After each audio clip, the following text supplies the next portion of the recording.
Hello दोस्तों, नमस्कार। आज हम देखेंगे क्लास 10th एनसीईआरटी मैथ प्रश्नावली 3.1 यानी कि रैखिक समीकरण दो चर वाली।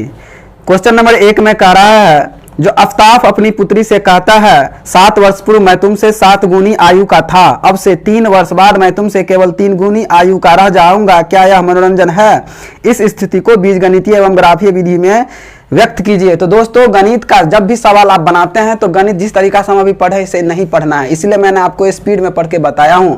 इसमें आपको जब रैखिक समीकरण बनाएंगे 2 पॉइंट को सबसे पहले पकड़ना है, जो हमें निकालने के लिए क्या कह रहा है। तो वो जिसको निकालने के लिए कहता है उसी चीज को हम एक्स और वाई मानते हैं। तो पहले एक्स किसको मानेंगे, तो जो सबसे पहला नाम होगा उसी को हम एक्स मानेंगे, जो बाद में आएगा उसको हम वाई मान लेंगे।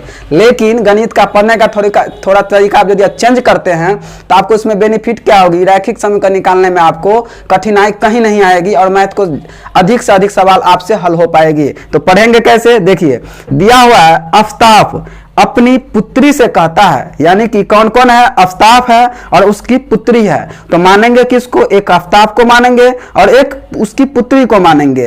अब चर्चा किस बात की हो रही है, तो 7 वर्ष पूर्व मैं तुमसे 7 गुनी आयु का था, यानी कि इसमें वर्ष का रहा है हमको निकालने के लिए। तो क्या लिखेंगे, माना कि आफ्ताब की आयु बराबर x वर्ष लिखना है। क्वेश्चन नंबर 1 में माना कि आफ्ताब की आयु बराबर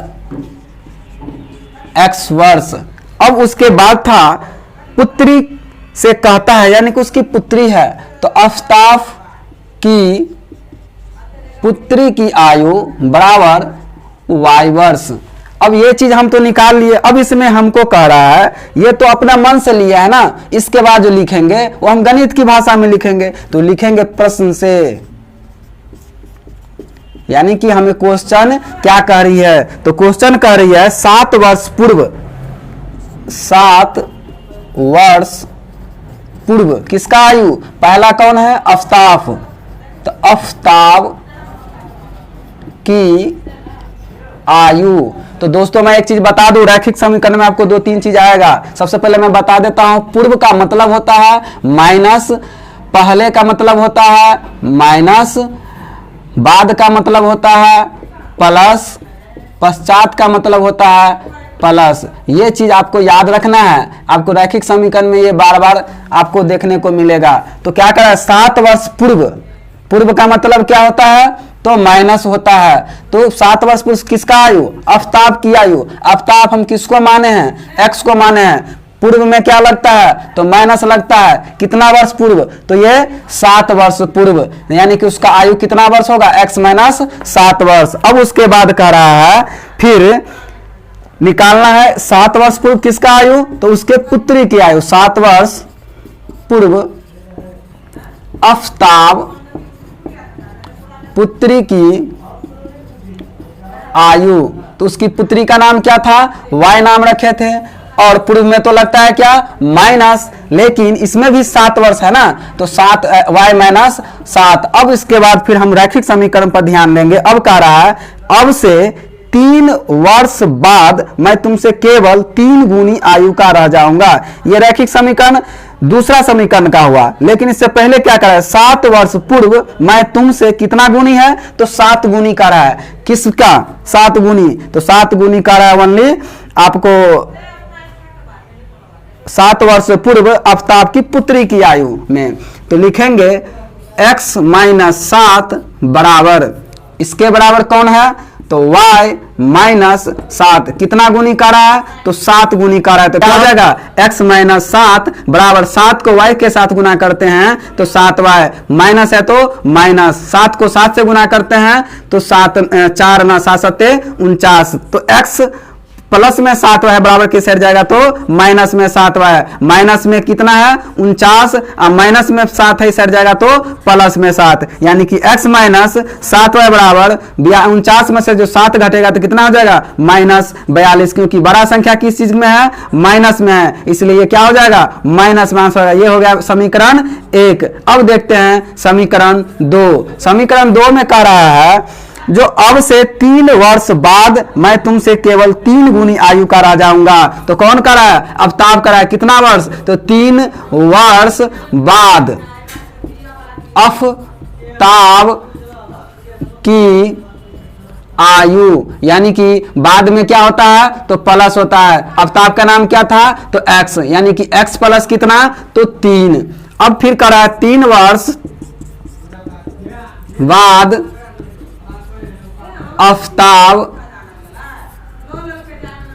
पुत्री की आयु। तो आफ्ताब की पुत्री कौन है? तो y है, यानी कि y प्लस 3। इसमें कितना गुना कर रहा है? तो फिर कर रहा है 3 गुनी। किसमें? आफ्ताब पुत्री में। तो क्या हो जाएगा? x प्लस 3 बराबर 3 इंटू वाई प्लस 3, यानी कि आफ्ताब की पुत्री कौन है? तो ये है y प्लस 3। इसमें कितना गुनी? तो 3 गुनी। क्या हो जाएगा? x प्लस 3 बराबर 3 के y के गुना करते हैं तो कितना हो जाएगा? 3y प्लस प्लस प्लस 3 तिया 9, यानी कि x अब 3y जो है ये प्लस में है, बराबर को इस साइड लेकर आएंगे तो हो जाएगा माइनस में। 3y बराबर 9 और प्लस में 3 ऐसे जाएगा तो माइनस में 3, यानी कि x माइनस 3y बराबर 9 से 3 गया तो 6। समीकरण ये हो जाता है आपको 2। लेकिन इस सवाल में आगे जो कह रहा है, जो क्या यह मनोरंजन है? ये तो बिल्कुल मनोरंजन है, क्योंकि जब उसका आफ्ताब का जो पिता आफ्ताब जो है, आफ्ताब तो उसकी पुत्री से तो अपने पुत्री से बड़ा होगा,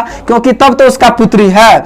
तो आफ्ताब अपने पुत्री से उसकी पुत्री का आफ्ताब से जो मैं आपसे 7 गुनी बड़ी हूं, तो वो तो सभी संभव है नहीं, लेकिन क्वेश्चन के आधार पर आपको करना पड़ा। तो ये तो बिल्कुल मनोरंजन है। अब आगे इसमें क्या कर रहा है? इस स्थिति को बीजगणितीय एवं ग्राफीय विधि में व्यक्त कीजिए। तो दोस्तों मैं आपको एक बता दूं, इस वीडियो को यदि मैं आपको इसमें ग्राफ विधि से बनाता हूं तो यहां से आप ग्राफ तो निकाल सकते हैं, लेकिन इस वीडियो के लिए हम क्या करेंगे? आपको एक अलग सेपरेट वीडियो बनाएंगे जिसमें आपको ओनली ग्राफ का वीडियो होगा और ग्राफ सही तरीका से इस तरीका से बताएंगे जो आपको सवाल का कोई भी क्वेश्चन हो ग्राफ आप ढंग से बना पाएंगे। अब देखते हैं, अब क्वेश्चन नंबर 2 देखते हैं। क्वेश्चन नंबर 2 करा है, क्रिकेट टीम के एक कोच ने 3900 रुपया में 3 बल्ले तथा 6 गेंद खरीदी। यानी कि इसमें 2 चीज क्या है? खरीदा कौन सा चीज?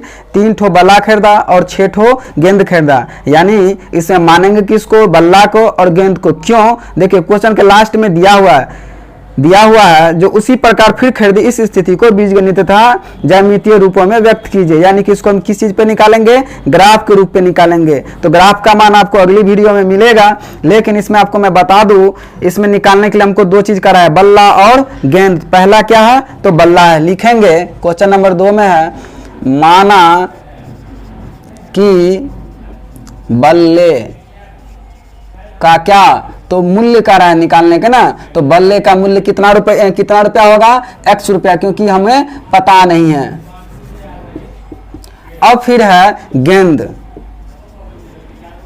का मूल्य बराबर y रुपया। अब क्या? तो प्रश्न से देखते हैं क्या चीज कह रहा है हमें निकालने के लिए। तो प्रश्न में कह रहा है 3 बल्ले, यानी कि बल्ले का नाम x, यानी कि 3x, फिर कह रहा है क्या?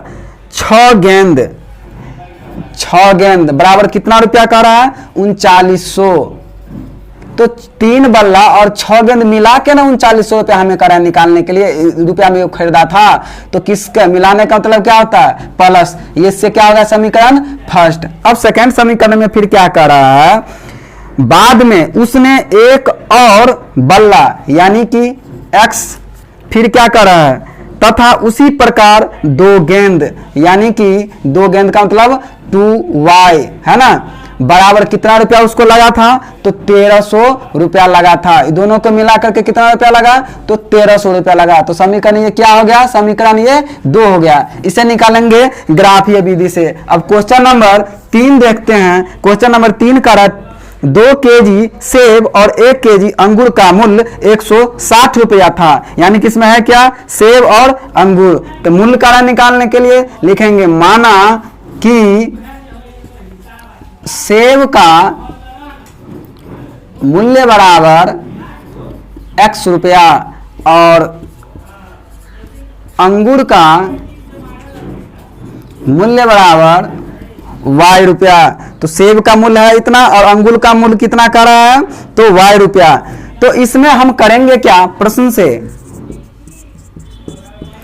से कह रहा है जो 2 kg यानी कि 2x, फिर कह रहा है क्या 1 kg यानी कि y बराबर कितना रुपया, तो रुपया कह रहा है 160 रुपया, दोनों को मिला के कितना रुपया लगता है, तो 160 रुपया लगता है, यानी कि समीकरण ये 1 हुआ। फिर दूसरा समीकरण में कह रहा है 4 kg सेब यानी कि 4x, फिर कह रहा है 2 kg अंगूर यानी कि 2y बराबर कितना रुपया, तो 300 रुपया में ये खरीदता है। समीकरण ये 2 हुआ, तो दोनों को मिलाकर के 300 रुपया लगाना, तो प्लस में हो गया ये।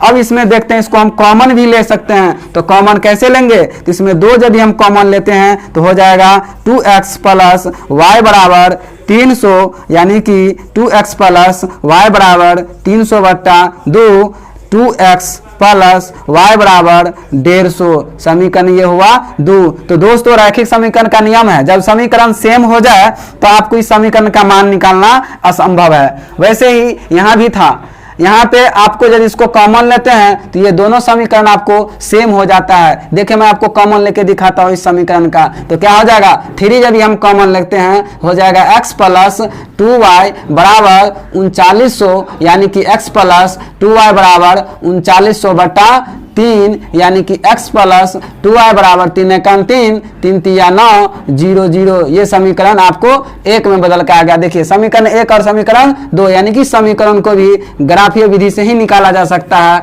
प्रतिस्थापन विधि से या विलोपन विधि से या बीजगणन विधि से निकालना असंभव है। तो इस तरीका से आप इसको चेक कर सकते हैं, जिस समीकरण का मान सेम हो जो रैखिक समीकरण, उस समीकरण का मान नहीं निकलता। ये समीकरण आपको था। ऐसे ही देखेंगे क्वेश्चन नंबर 3.2, यहाँ पे चैप्टर नंबर 3.1 खत्म होता है। थैंक यू, धन्यवाद। अगर आपको ये वीडियो अच्छा लगा हो तो मेरे वीडियो को लाइक शेयर एवं कमेंट करें। इस वीडियो को बार बार देखने के लिए मेरे चैनल को सब्सक्राइब करें और बेल आइकन को क्लिक करें। धन्यवाद।